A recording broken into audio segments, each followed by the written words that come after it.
싫어하는 인생공부 송유보의 서정시 비평. 안녕하십니까, 송유보입니다. 오늘은 셰익스피어의 소네트 내 눈을 감을 때에 관해서 공부를 하겠습니다. 먼저 낭독을 들어보시겠습니다. 내 눈을 감을 때, 셰익스피어. 내 눈을 감을 때 가장 뚜렷이 보이노라. 낮에 사람들이 하잘것없이 보아둔 것이라도 내 잠이 들 때 눈은 그대를 바라보노라.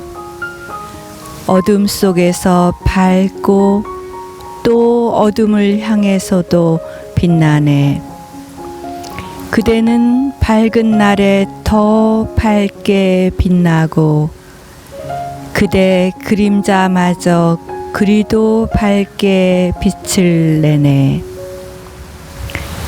보지 못하는 눈으로 한낮에 내 그대를 본다면 그대의 그림자 형상은 얼마나 행복해 보이리오. 한낮에 내 그대를 바라본다면 내 눈은 얼마나 축복을 받으리오. 모두가 죽은 듯이 잠든 깊은 밤에도 어두움 속의 눈에 그대의 아름답고 흐릿한 그림자가 머무네. 내 그대를 볼 때까지 낮은 모두가 밤이요. 꿈속에서 그대를 보는 이 밤은 한낮이라.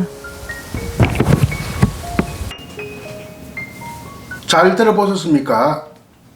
셰익스피어의 내 눈을 감을 때 그의 서정시에 해당하는 소네트는요 모두 152편입니다. 이것이 첫 편집본이 1609년에 간행되었으니 거의 나이 45대 이루어진 시라고 할 수 있겠습니다. 개별적인 작품마다 제목이 없습니다. 이런 번호만이 있죠. 이것은 43편에 해당됩니다. 그래서 임의로 붙인 제목이 내가 눈을 감을 때입니다. 왜? 이 시는 내가 눈을 감을 때, 눈을 감으면 더 뚜렷이 보인다. 이게 무슨 말입니까 이거? 아주 좀 역설적인 표현 같기도 하죠. 눈 감으면 더 잘 보인다.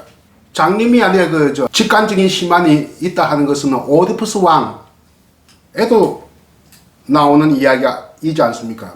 영어 속담에 난 눈 감아도 장님이 아니야. 나는 눈 감아도 더 잘 보여. 이런 영국의 속담이 있다고 합니다. 이것과도 관련이 있다. 이렇게 보면 되겠고요. 소네트는 제가 늘 이야기했습니다만 전체 14행으로 이루어져 있습니다. 한 행 한 행이 원문과 번역문이 같은 것은 아닙니다. 영어와 한국어의 구조가 문장 속에서 단어 배치 순서가 전혀 다르기 때문에 그래서 원문은 2행이 될 수 있고 한국어는 3행이 될 수 있으니까 하여튼 한국어 문장에 맞게 배치를 했기 때문에 제가 적절하게 이렇게 한국어 문장에 맞춰서 했습니다만 하여튼 원문이 아닌 번역문 행수를 제가 지적하면서 말씀드리겠습니다. 번역 제4행을 보면 뭐라고 되어 있냐면 어둠 속에서 밝고 또 어둠을 향해서도 빛나네, 뭐 이런 표현이 되어 있는데요. 어둠 속에서도 빛나고 어둠을 향해서도 빛난다. 어둠 속에서도 빛의 초점을 볼 수 있다는 데서 착안한 셰익스피어의 시적 재능이 돋보이는 결과가 아닌가 이런 생각이 들고요. 전체적으로 보면 대조법으로 이루어져 있습니다. 빛과 어둠으로부터 시작해서 산불과 그림자, 낮과 밤 이미지로 전해되고 있습니다. 셰익스피어는 이 시를 통해서 볼 수 있듯이 대조법이 역서법으로 만들어가는 독특한 시적 재능을 여기에서 유감없이 발휘하고 있습니다. 구체적으로 한번 살펴볼까요? 5행에서 8행은 중간 부분입니다. 실체와 그림자의 관계성을 잘 드러내고 있습니다. 실체는 실제의 모습을 말하고 그림자라고 하는 것은 심상, 허상, 이미지 같은 개념입니다. 사물의 모습을 가상으로, 가상적으로, 가상현실로 반영한 것을 그는 이 시에서 그림자로 본 것입니다. 번역 제7행에 보면요, 보지 못하는 눈이라고 하는 표현이 있거든요. 보지 못하는 눈으로 한낮에 내 그대를 본다면 하는 표현이 있습니다. 잠들어서 잠긴 눈에도 매우 밝게 보이기 때문에 시인은 더 밝은 빛을 바라면 훨씬 더 찬란한 것이 되리라고 예상을 하고 있기 때문에 이런 표현을 사용한 겁니다. 밑에 보면 낮이 나오고 밤이 나오는데요, 낮은 대낮입니다. 보통 대낮보다도 한낮이 낫겠죠. 뭐 같은 말입니다만 오늘은 living day 이렇게 되어 있습니다. living day, 살아있는 낮 이렇게 되어 있고, 밤은 뭐라고 되어 있으냐 하면 dead night라고 되어 있어요. 이것은 그 반대 개념, 살아있지 않고 죽은 밤 이렇게 되어 있는데 한밤이라고 해도 좋겠고요. 혹은 죽음같이 쥐죽은 듯이 조용한 밤, 심야 그런 개념입니다. 이렇게 또 대조를 하다가 적절하게 하고 있네요. 보통 영문학자들의 번역에 의하면 뭐 대낮, 무슨 죽음의 방 이렇게 번역하고 있는데, 그가 생각하는 애인의 모습을 여기에서는 뭐라고 되어 있습니까? 그대의 아름답고 희미한 그림자 이렇게 표현이 되어 있는데요. 이것은 전형적인 모순 형용이라고 하겠습니다. 아름답고 희미하다, 온전치 못하는 게 희미하다, 열다, 방명의 뜻을 말하는 것입니다. 그대의 아름답고 희미한 그림자는 여기에서는 모순 형용을 잘 보여준 것이다 이렇게 봅니다. 일반적인 소네트 형식은 4, 4, 6의 구조다. 제가 이때까지 강의를 해오면서 무수히 말씀드렸습니다. 근데 셰익스피어 소네트의 구조는 4, 4, 6이 아니라 좀 더 세분화해서 4, 4, 4, 2, 4, 4, 4, 2 이렇게 쪼개집니다. 마지막 두 행이 세분화되는 거예요.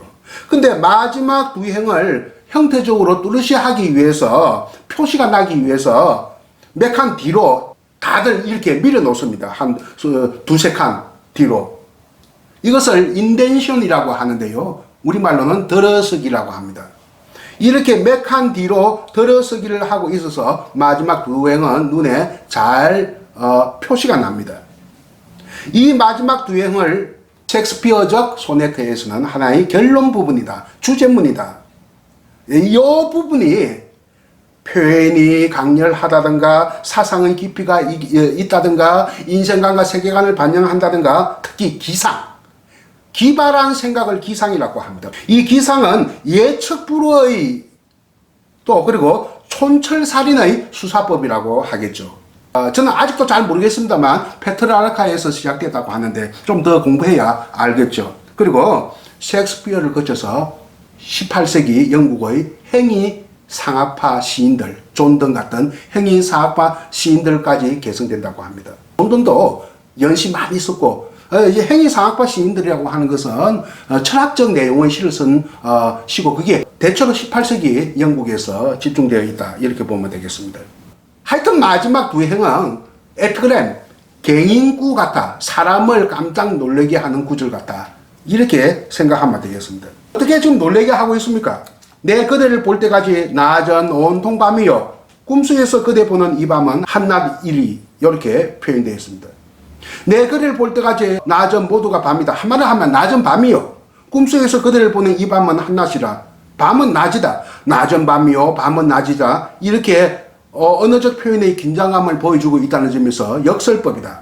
밤과 낮의 시간적 경계를 해체하고 있다. 그대를 볼 수 없는 한낮은 어둡고 음산한 밤이 지나지 않는다.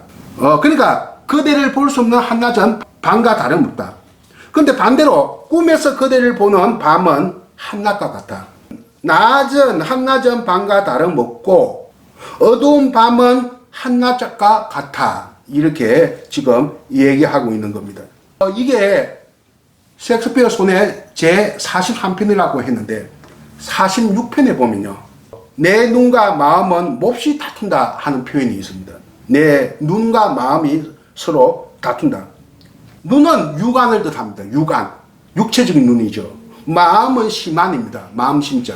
육안과 심화의 부조화 상태를 이렇게 셰익스피어는 말하고 있다고 보여지는데 이 시에서도 그렇다고 보여지네요. 유관과 시만이 지금 몹시 다투고 있습니다.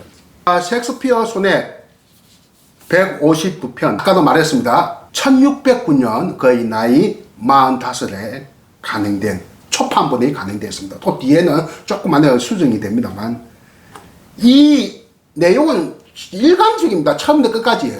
일관적입니다. 셰익스피어 삼각관계 연애담에 관한 얘기들입니다. 아주 일관된 이야기예요. 우리가 한 152편의 시를 쓰면 이것저것 이야기가 많지 않겠습니까? 무슨 사랑 이야기, 가족 이야기, 무슨 인생 이야기, 철학 이야기, 뭐 이런 여러 가지 안에 다양한 소재주의들이 등장하는데 이 152편은요 거의 삼각관계 연애담 구조를 일관되게 가지고 있습니다. 삼각관계를 이해하기 위해서 셰익스피어 누구 또 두 사람이 있죠. 한 사람은 거의 젊은 미남 친구 34살입니다. 11살 연하 장가안 갔어요. 손의 앞부분은 그 젊은 미남 친구에 대한 이야기가 대부분입니다. 이름은 사우 샘프턴이라고 해요. 그리고 또 한 사람은 애인인 여자, 아마 더 젊을 거예요. 한 20대가 아닌가 이렇게 추정되는데 정확하게 알 수는 없습니다. 젊은 미남 친구와 그러니까 사우 샘프턴과의 관계는 좀 모호합니다. 이 시를 152편을 쭉 읽어보면 동성애적 관계가 암시되어 있는 것은 분명합니다. 아무튼 사우 샘프턴은 꽃미남이었다고 합니다. 여자처럼 생긴 미남이었다. 훗날에는 이거 처음에 너 장가가라 하는 이야기가 대부분을 차지하는데 뒤에는 정말 장가 갔대요. 장가 가서 그 순수가 자기 애인 빼앗고 난 다음에 갔는지 그 전에 갔는지 확실히 모르겠습니다만 엘리자베스 여왕의 궁중신녀는 결혼을 못하게 되는데 그만두고 은퇴한 궁중신녀와 은퇴를 해도 결혼 못하게 한답니다. 궁중신녀는 이 궁중신녀와 그런데 몰래 결혼까지 했다고 해서 엘리자베스 여왕의 진노를 샀다 뭐 이런 얘기도 있습니다. 참 젊은 남자와 이렇게 서로 친구로 사귐을 허용하는 것을 우리식으로 표현하면 허교라고 합니다. 사귐을 허용하다. 우리나라에서는 선비들이 한 10년 차이는 사귐을 허용하면서 너나들이 했어요. 너나들이가 뭔지 압니까? 너나 하면서 서로 반말을 사용했다는 겁니다. 그런데 이 나이가 한 10살 정도 어린 아내 저 친구와 벌써 사귀는데 그 어린 젊은 사람이 개차반이면 안 되겠죠. 좀 진중하고 점잖다는 말은 젊지 아니하다. 이런 뜻인데 또 학문적이나 정신적으로 성숙해야 늙은 사람하고 이렇게 서로 교제를 하는 것이지. 그런 점에서는 셰익스피어는 이 사우 샘프턴하고는 그런 것은 아닙니다. 잘생긴 미남이라는 그 이유 때문에 호감을 가지고 허교를 했다. 문제가 또 발생하죠. 자기 애인을 가로챕니다. 그 애인은 한 3사람 정도 이렇게 꼽을 수가 있는데 가장 무게가 실린 것은 루시 니그로라고 하는 이름의 고급 매춘부가 아닌가. 니그로라는 성이 가지는 걸 봐서 흑백혼을 여성이다 이렇게 말할 수 있겠습니다. 2004년에 미국 뉴욕에서 평전이 나왔어요. 셰익스피어 평전. 스티븐 그린블렛이라고 하는 셰익스피어 전문 학자가 쓴 Will in the World, 세계를 향한 의지라고 하는 제목입니다. 부제가 뭐냐? 셰익스피어는 어떻게 셰익스피어가 되었나 하는 제목이에요. 이게 2016년 지금부터 4년 전에 우리나라 출판사에서 번역이 되었는데 페이지가 700페이지입니다. 아주 대작이죠. 거기에서 이런 말이 나옵니다. 이 관계를 두고 한 문장으로 이렇게 해서 지금 소개시켜 드리는 겁니다. 뭐라고 되느냐 하면 시인은 소유할 수 없는 남자를 숭배했고 숭배해서는 안 되는 여자를 욕망했다. 이 시인은 누굽니까? 셰익스피어를 말하고 소유할 수 없는 남자는 같은 동성인 누구? 사우 샘프턴을 말합니다. 숭배했다. 이때 숭배란 말은 뭘까요? 선망했다 그 말입니다. 너무 잘생겼기 때문에. 셰익스피어는 그렇게 잘생긴 얼굴이 아니거든요. 그래서 숭배해서는 안 되는 매춘부니까 여자를 즉 루시 니그로를 욕망했다. 이 선망과 욕망의 메커니즘 속에서 탄생한 것이 바로 셰익스피어의 특별한 삼각관계다 하는 겁니다. 약간의 어떤 양성애가 있었는데 남자친구는 양성애 의심 받을 만큼 그러나 개연성이 높고 여자 A는 그 이성애자로서 또 안에 열렬히 사랑했는데 이 둘이 만나가지고 자기를 배반했다는 이야기 아닙니까? 친구와 애인이 서로 눈이 맞았다. 셰익스피어 소넷 42편에 보면 그대 잃은 나의 손실은 이 그대는 누구냐? 그 남자친구를 말한 거예요. 미안 남자친구. 그대 잃은 나의 손실은 내 애인의 이익이 되고 내 그녀를 잃음으로써 루시라고 하는 여자 그녀를 잃음으로써 친구는 그녀를 얻었다. 둘은 서로 얻었지만 나는 모두를 잃었다. 이런 표현이 소넷 제42편에 나옵니다. 이때 셰익스피어는 엄청난 마음의 고통을 겪게 됩니다. 우주의 부피와 같은 고뇌라고 할 수 있겠죠. 그런데 두 사람에 대한 원한 감정이나 복수 감정은 그렇게 심하지 않았습니다. 이 연놈들 죽어봐라 이 정도 아니었어요. 스스로 또 자기를 탓합니다. 소넷 45편에서는 늙은 셰익스피어의 비애가 나타나고 있어요. 세월이여 내가 배남답고 뽐내지 말라 이런 표현이 있습니다. 참 적절한 표현 아닙니까? 최근에 가수 나훈아 씨가 아주 세간에 말들이 많고 국회 감사장까지 음악이 끌려갔습니다. 나훈아 씨 그 출석 전날에 3시간짜리 공연을 언택트 공연을 저도 봤거든요. 나훈아 씨는 노래 사이에 멘트를 많이 합니다. 그래야 그 쉬니까 판소리 관계들이 중간 좀 쉬어야 되지 않습니까? 그게 사설 안일이라고 합니다. 노래만 계속 몇 시간 동안 부르면 이 목이 가라앉거든요. 제가 강의에 조금만 해도 이 목소리가 가라앉는데 몇 시간 부르는 가수들은 오죽이나 하겠습니까? 과거에 나훈아 씨의 그 멘트는 대체로 너스레 뜨는 멘트인데 이번에 보니까 인생의 맛을 느낄 수 있는 그런 발언들을 많이 해요. 제가 가장 인상 깊게 들었던 이번 멘트는 여러분 세월에 끌려가지 마세요. 자신이 세월의 모가지를 비틀고 끌고 가세요. 이런 말을 보고 야 역시 나훈아다운 이제는 러슬의 발언에서 조금 인생의 참맛을 느끼게 하는 발언까지 하구나 하는 점에서 역시 갈록은 무섭다 하는 것을 제가 생각을 했습니다. 셰익스피어가 그랬습니다. 세월이여 내가 변한다고 너 뽐내지 말라 이렇게 이야기하고 있습니다. 셰익스피어 애인 루시 니그로로 추정되는 이 여인에 대한 이야기를 이제 마지막으로 좀 하면서 서서히 셰익스피어 소넷에 대한 이야기를 좀 갈무리할까 합니다. 셰익스피어 소넷 제 127편에 보면 셰익스피어의 애인이 묘사되어 있습니다. 외양 묘사죠. 내 여인의 눈은 까마귀 같고 이런 말이 나옵니다. 역사적으로 볼 때 서양 여인의 미적 기준은 고전 고대 시대, 즉 그리스 로마 시대에서 중세 르네상스기에 이르기까지 한계를 갖습니다. 서양 여인의 미의 표준은 금발, 푸른 눈, 하얀 살결입니다. 하얀 살각. 이것을 살결, 살각 같은 말이죠. 화남빛입니다. 하얗다 하는 것은. 그런데 이 반대되는 개념이 흑발, 검은 눈, 어두운 빛 살깔입니다.